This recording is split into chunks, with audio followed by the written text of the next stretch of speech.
হযরত উকবা ইবনে আমির রাদিয়াল্লাহু তাআলা আনহু মায়ার নবীর দরবারে হাজির হয়ে গেলেন। মায়ার নবীর দরবারে হাজির হয়ে বলেন, জাদু নাজাত কে চাই ইয়া রাসূলুল্লাহ, হে আল্লাহর রাসূল। আমার মায়ের নবী ডাক দিয়ে বলেন, ওয়ালা আমলিক আলাইকা লিসানাকা, তুমি তোমার জবানকে কন্ট্রোল করো। ওয়ালিয়াসাকা বাইতুকা, আর নিজ ঘর তোমার জন্য তোমার ঘরটাই যথেষ্ট। ওয়াবকি আলা খতিআতিকা, আর তুমি কান্নাকাটি করো। ভাইরা আমার, জবান যেটা খালি আগাইতে থাকে, দৌড়াইতে থাকে। আল্লাহ তাআলা বলেন, হে মুমিনেরা, তোমরা জবানকে কন্ট্রোল করো। হাত যদি অন্যায় করে তাহলে রশি নিয়ে আলো, আর রশি দিয়ে হাতে বাঁধিয়ে আলো, হাত অন্যায় করবে না।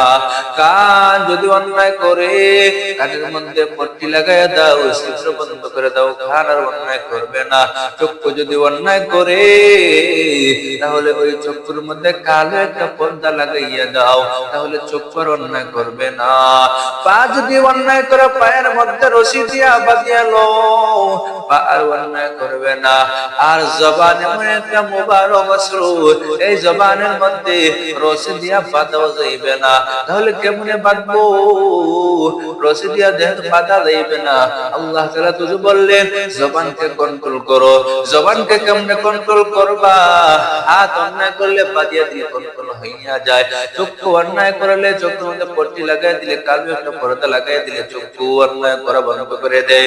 কান যদি সিদ্ধ বন্ধ করে দাও, কান অন্যায় করা বন্ধ করে দে। পা বাঁধিয়া ফেললে পা অন্যায় করা বন্ধ করে দে। এখন ওই জবানের মধ্যে তো রশি দিয়া বাঁধাও যাইবে না। তাহলে কেমনে ওই জবানকে কন্ট্রোল করবা?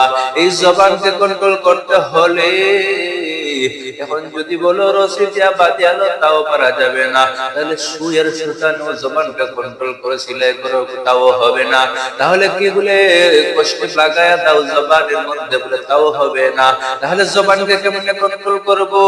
এই জবানের মধ্যে সুতার উপর লাগাইলো জবান কন্ট্রোল করতে পারবো না।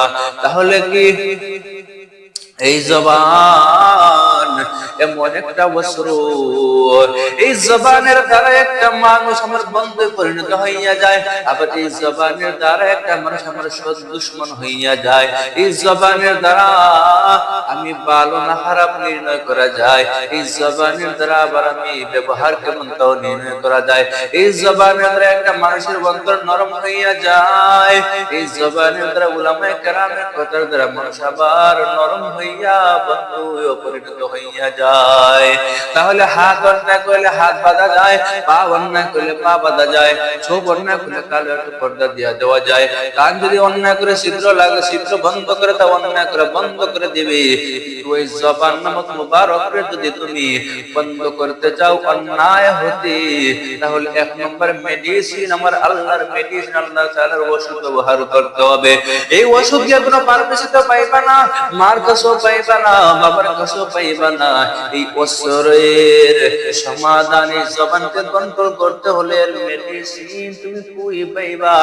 এই মেডিসিনটা ফার্মেসিতে গেলে পাইবা না। এই মেডিসিনটা হলো আমার আল্লাহ তাআলার তাকওয়া। আল্লাহ তাআলার তাকওয়া। এখন যদি আমি বলি যে এখন দেখে কে আল্লাহ তাআলাকে ভয় করেন, আপনারা সবাই বলবেন আল্লাহকে ভয় করি। আপনি নামাজ না পড়ে বলেন আল্লাহকে ভয় করি, আর আমি নামাজ পড়িয়া বলি আল্লাহ তাআলাকে ভয় করি। আপনি রোজা রাখিয়া না রাখিয়া বলেন আল্লাহকে ভয় করি, আর আমি রোজা রাখিয়া বলি আল্লাহকে ভয় করি। আপনি পর্দা না করে বলেন আল্লাহ তাআলাকে ভয় করি, আর আমি পর্দা করে বলি আল্লাহ তাআলাকে ভয় করি। আপনি হারাম খাইয়া বলেন আল্লাহকে ভয় করেন, আমি হালাল খাইয়া বলি আল্লাহকে ভয় করি। আপনি টুপি মাথায় না দিয়ে বলেন আল্লাহ তাআলারে ভয় করি, আমি টুপি মাথায় দিয়া বলি আল্লাহ তাআলাকে ভয় করি। তাহলে বলেন তো আপনার আল্লাহকে ভয় করা আর আমি আল্লাহকে ভয় করা ব্যবধান আছে না নাই? ওতে বাবার আমার সন্তান অন্যায় করে না, মা বাবার বয়ে, শিক্ষকের বয়ে ছাত্র অন্যায় করে না। তা কেন? বলে ভয়। আর তুমি যদি মুমিন হইয়া থাকো তাহলে তুমি অন্যায় করতে পারবা না। বলে কেন? বলে একটা ছাত্র শিক্ষকের বয়ে কেন ছাত্র অন্যায় করে না, সন্তান মায়ের বয়ে অন্যায় করে না। যারা মুমিন ইমানদার তারাও আমার আল্লাহ তাআলার বয়ে গুনাহ করতে পারে না। অতএব জবানকে কন্ট্রোল করো। নবীদের কাছে গিয়া উকবা ইবনে আমির রাদিয়াল্লাহু তাআলা জিজ্ঞাসা করলো, মান নাজাত ইয়া রাসূলুল্লাহ, নাজাত কিসে? আল্লাহ রাসূল বলেন, ক্বালা আমালিক আলাইকা লিসালাকা, তুমি তোমার জবানকে কন্ট্রোল করো। ওয়াল ইয়াসহাকা বাইতুকা, নিজের ঘরকে তোমার জন্য যথেষ্ট বানাইয়া নেও। ওয়াবকি আলা খাতিআতিকা, আর তুমি জাহান্নামের ভয়ে কান্নাকাটি করো। অতএব হাতকে বাধা দেয় অন্যায় করলে, চোখকে বাধা দেয়, কিন্তু ওই জবানকে বাধা যাবে না। জবানকে কন্ট্রোল করতে পারবো, ওই সময় কন্ট্রোল করতে পারবো যখন আমার অন্তরের মধ্যে আল্লাহ তাআলার ভয় চলিয়া আসবে।